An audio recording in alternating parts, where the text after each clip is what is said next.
来关心这中央航空一个空服人员的进前身体无爽快去上班，对意大利飞回来了后，竟然人就安尼过身去。今仔日是来举办告别式，有同事是指控这公司请假的制度有问题，也那工会也表示讲，这请假制度出问题是会影响到员工的福利。劳动部表示会赶紧启动调查。 细顺的空服员的同事是真悲伤，阁唔甘，大家拢来送伊上尾一程，对失去一个好姊妹啊。同事指控讲是公司的制度，才来造成这个不幸的结果。公司的排班制度，还有我们的调班请假，都是造成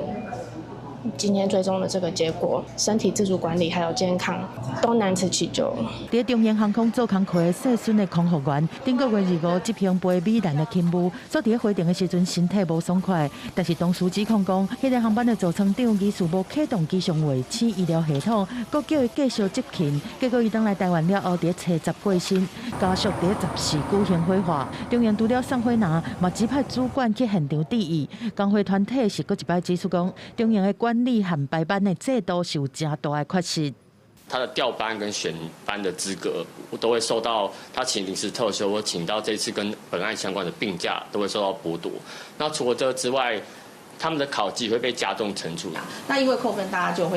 就是自我控制，不敢去请，所以其实这件事情在我们的空服员的圈子里面是非常反抗、非常觉得不合理的一件事。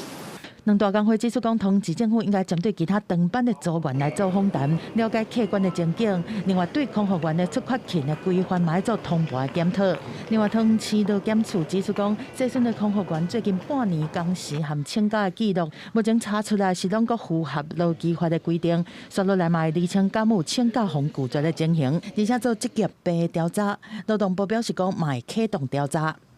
长荣航空的违法的记录的确不少哈，那我们认为，公司应该要诚恳的面对基层员工的声音和需求哈，